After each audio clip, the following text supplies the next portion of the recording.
ഇന്ന് നമുക്ക് ഇഷേന്റെ സേറേന്റെയും കൂടെ ഒന്ന് പുറത്തു പോയിട്ട് വന്നാലോ?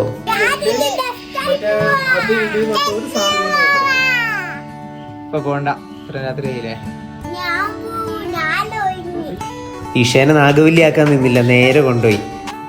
ആദ്യം തന്നെ അവർ ഫുഡ് കോർട്ടിൽ കൊണ്ടുപോകണമെന്നായിരുന്നു ഡിമാൻഡ്. അങ്ങനെ ഫുഡ് കോർട്ടിൽ കൊണ്ടുപോയി. രണ്ടുപേർക്കും ബബിൾ ടീ നല്ല ഇഷ്ടമാണ്. അതുകൊണ്ട് ക്ലബ് സുലൈമാനിയിൽ നിന്ന് ബബിൾ ടീ ഓർഡർ ചെയ്തു. ആ സമയം തന്നെ കുൽഫി ഷോപ്പിൽ നിന്ന് അവർ കാണിച്ചു തന്ന 2 കുൽഫിയും അവർക്ക് മേടിച്ചു കൊടുത്തു. തണുപ്പുള്ള സാധനങ്ങളൊക്കെ വല്ലപ്പോഴേ മേടിച്ചു കൊടുക്കാറുള്ളൂ. അത് അവരുടെ മുഖത്തുനിന്ന് തന്നെ മനസ്സിലാവുകയും ചെയ്യും.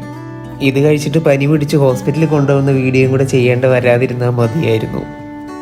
എന്തായാലും കുൽഫി 2 പേർക്കും നല്ല ഇഷ്ടമായി. കഴിച്ചുകൊണ്ടുള്ള ഇഷേൻ്റെ വാചകടി എനിക്ക് വീഡിയോയിൽ ഇടണമെന്നുണ്ടായിരുന്നു. പക്ഷെ നോയ്സ് കാരണം ഒന്നും വ്യക്തമായിട്ട് കേൾക്കുന്നില്ലായിരുന്നു. വാചകം അടിച്ചുകൊണ്ടിരിക്കുമ്പോൾ തന്നെ ബബിൾ ടീയും വന്നു. ബബിൾ ടീയും 2 പേരും കഴിച്ചു. കുറേ തണുപ്പടിച്ച് കയറ്റിയിട്ടുണ്ട്. എന്താവും എന്തോ. ഈ കാര്യത്തിൽ ചേച്ചിയാണോ അനിയത്തിയാണോ മുമ്പിട്ട് നിൽക്കുന്നത് എന്നുള്ളത് കണ്ടുപിടിക്കാൻ എനിക്ക് പറ്റിയില്ല കേട്ടോ. നിങ്ങളുടെ അഭിപ്രായം എന്താണെന്ന് കമൻറ്റ് ചെയ്യണേ. കഴിച്ചു കഴിഞ്ഞിട്ടുള്ളത് ആശാൻ്റെ പെർഫോമൻസ്.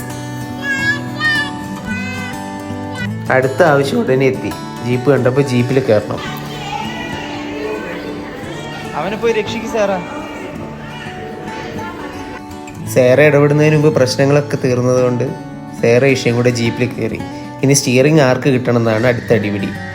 ഇവിടെ സ്റ്റിയറിങ്ങിന് ഒരു റോളുമില്ല. റിമോട്ട് കൈ പിടിച്ചിരിക്കുന്ന ചേട്ടനാണ് എല്ലാം തീരുമാനിക്കുന്നതെന്ന് മനസ്സിലായപ്പോൾ ആ പ്രോബ്ലം സോൾവായി.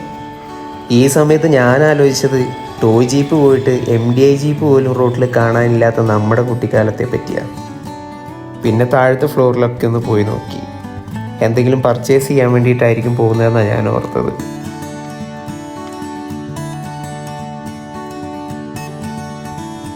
സേർ എന്തോ ഒന്ന് കണ്ടുവച്ചിട്ടുണ്ട്.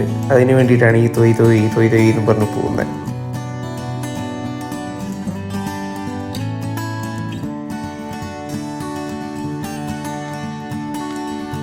വേറൊന്നുമല്ല, മൈലാഞ്ചിയാണ്. 15 രൂപയ്ക്ക് എന്തായാലും കാര്യം സാധിച്ചു.